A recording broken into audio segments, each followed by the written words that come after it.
ჩვენ ხშირად ვლაპარაკობთ ხოლმე ტოქსიკურ დედაზე, თუმცა რატომღაც ითვლება, რომ უფრო დედის ნაწილი არის ტოქსიკური და мама ისეთი ფრთიანი ანგელოზია, ასე არ არის. Რა თქმა უნდა, ტოქსიკურობას სქესთან კავშირი არ აქვს. უბრალოდ ხშირ შემთხვევაში დედასთან მიმართებით უფრო ცხადია ხოლმე ეს საკითხები. დღეს მინდა ვილაპარაკო ტოქსიკურ მამაზე. როგორია ტოქსიკური мама? პირველი ის ამაკრიტიკებელია, ის ყოველთვის ყველაფერს იწუნებს თქვენ გარეგნობას, თქვენს ინტელექტს, თქვენს შესაძლებლობებს, თქვენს სამეგობროს, თქვენს რჩეულს. აი ყველაფერი უნდა გააუფასუროს და უნდა დაიწუნოს. არაფერი არასოდეს მას არ მოწონს. მეორე, ის უკმაყოფილოა თქვენით. აი რაც არ უნდა გააკეთოთ, ყოველთვის მოიძებნება რაღაცა მიზეზი, რომ ან თქვას, რომ ეს ისე არ არის. აი რაღაცა თქვათ სულ რომ რა ვიცი თქვათ სოფლიო ჩემპიონი გახდეთ პირობითად ცურვაში იტყვის რომ მე მაინც ახლა მეგონა რომ ოლიმპიური ჩემპიონი გახდებოდი თუ ოლიმპიურ მედალს აიღებ შეიძლება თქვას რომ ხო ნუ ახლა შენც არ მყავდე რა ის ვინც ორი აიღო აი თქვათ ხო ხტო რაც არ უნდა გააკეთო ის არის მუდმივად უკმაყოფილო თქვენით იმიტომ სინამდვილეში საკუთარი თავით არის უკმაყოფილო და თქვენში ცდილობს რაღაცა ანარეკლის პოვნას და მუდმივად რაღაცნაირად იმაშება, რა ქვია, ამ თვალსაზრისით თითქოს გეჯიბრებათ. მესამე ის მაკონტროლებელია, ყველაფერი უნდა იცოდეს თქვენ შესახებ, ვისთან ხართ, როდის ხართ, რატომ ხართ, ვის წერთ, მესიჯები, რა ვიცი, წერილები, რა ჭამეთ, რა დალიეთ, რა მოხდა იქ, სადაც იყავით. აი ყველაფრის საქმის კურსში უნდა იყოს და ყველაფერს უნდა აკონტროლებდეს თვითონ. რადგან მას მიაჩნია, რომ როდესაც ის ყველაფერს აკონტროლებს, უსაფრთხოდ ხართ თქვენ. სინამდვილეში ეს მას საკუთარი თავისთვის სჭირდება და თქვენ არაფერ შუაში ხართ, უნდა იცოდეთ, ამიტომ ასეთი мама ყოველთვის არის ტოქსიკური. მეოთხე, ტოქსიკური мама არის შანტაჟისტი.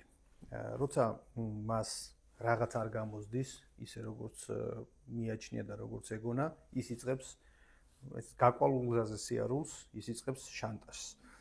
პირობითად, მას შეიძლება უცბად გული ასტკივდეს, რაღაცა ცუდად გახდეს, თქვას რომ ახლა საერთოდ წავა ოჯახს დაანგრევს თქვენს გამო, აღარ შეუძლია, აი შვილებს ეუბნება ხანდახან, რომ აი შენს გამო ეხლა მე დედას დავშორდები.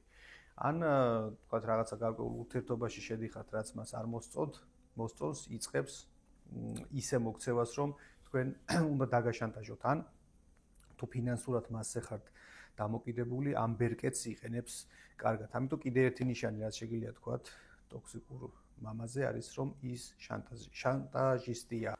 მეხუთე, ტოქსიკური мама მუდმივად არღვევს თქვენს საზღვრებს. მას ეს სჭირდება, იმიტომ რომ საკუთარი ძალაუფლების დემონსტრირება უნდა მოახდინოს და თქვენ თავი უსუსურად უნდა იგრძნოთ, ანუ ის უნდა გაძლიერდეს, თქვენ უნდა დასუსტდეთ. ეს არის ფაქტობრივად ერთგვარი კრონოსის ტიპაჟი, мама, რომელიც საკუთარ შვილებს ჭამს, რადგან მას სხვანაირად არ შეუძლია აი ამ ძალაუფლების შენარჩუნება. ის არქეტიპულად ტირანი მამის ტიპაჟიც არის, რომელიც ტახტს ესე ინარჩუნებს, ჩაჭიდებულია და პირველი რაც უნდა გააკეთოს, უნდა გაანადგუროს, ასე ვთქვათ, შვილები. ასეთი მამები ხშირად საკუთარ ვაჟებს მამაკაცურობას საერთოდ წაართმევენ ხოლმე და მათში გარკვეულ ტიპის ფემინურობას აღვივებენ, სწორედ იმიტომ, რომ თვითონ უნდა იყვნენ ოჯახში ერთადერთი ძალაუფლების მატარებლები. მეექვსე არის ის, რომ ასეთი მშობლები ხშირად ფიზიკურად სჯიან შვილებს, ფიზიკურად ეხებიან, აი გამუდმებით აქვთ ეს ამბავი, შეუძლიათ რომ ეს საკუთარი რისხვას მისცენ გასაქანი ისე, რომ ხელით შეეხონ შვილებს, გოგოებსაც, ბიჭებსაც, ამიტომ ასეთი мама ტოქსიკური მამაა ცალსახად.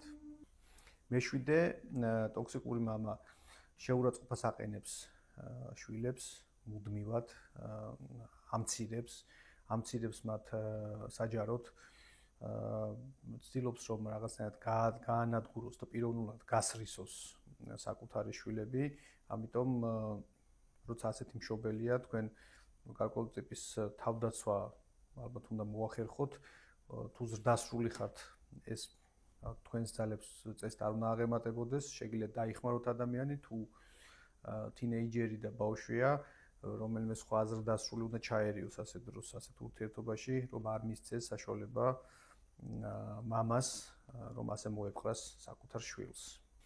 მერვე, ტოქსიკური мама ეგოისტი და მატყუარა. მისთვის ეს ტყუილების სროლა არაფრად არ ღირს, მან შეიძლება შვილის ყულაბა გატეხოს, იმიტომ რომ წავიდეს და ლუდი დალიოს. იმიტომ რომ მიაჩნია რომ რა ვიცი არა უშავს. მე დავდებ ამ ფულს სიტყვის თქვა. ან პირობითად მას შეუძლია რომ საკუთარი სიამოვნებისთვის გადადოს და ჩაშალოს შვილის ისეთი დღესასწაული, რისთვისაც შვილი დიდი ხანი ემზადებოდა. ასეთი მამისთვის შვილი, როგორც თქვა, ავტორიტეტი და ცალკე ფიგურა არასოდეს არ აღიქმება, ის მას არ აღიარებს, ამიტომ მისთვის თავარია რომ ცენტრში თვითონ უნდა იდგეს. ასე თქვა, გვირგვინი მას ადგას თავზე.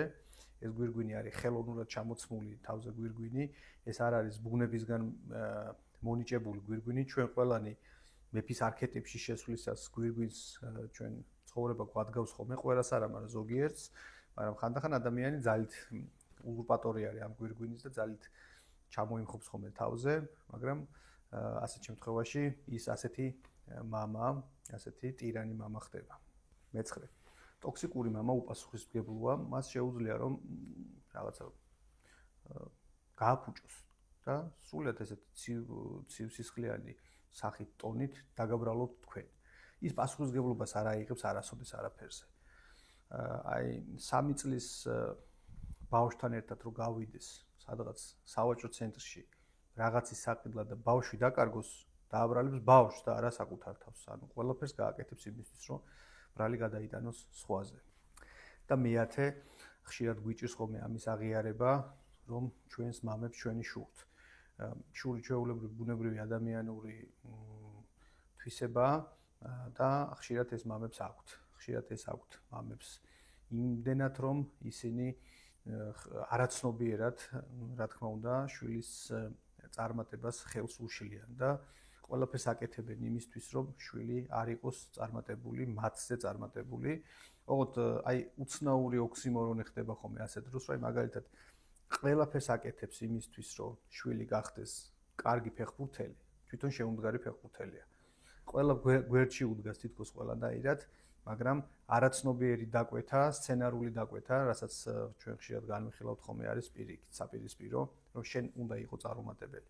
და ხშირად შვილი აი ამ დაკვეთას, ამ არაცნობიერ დაკვეთას პირდაპირ გაგებით იღებს და ასრულებს და ძალიან ბევრი ადამიანის კარიერა უბრალოდ ფუჭდება სწორედ იმის გამო, რომ მშობლის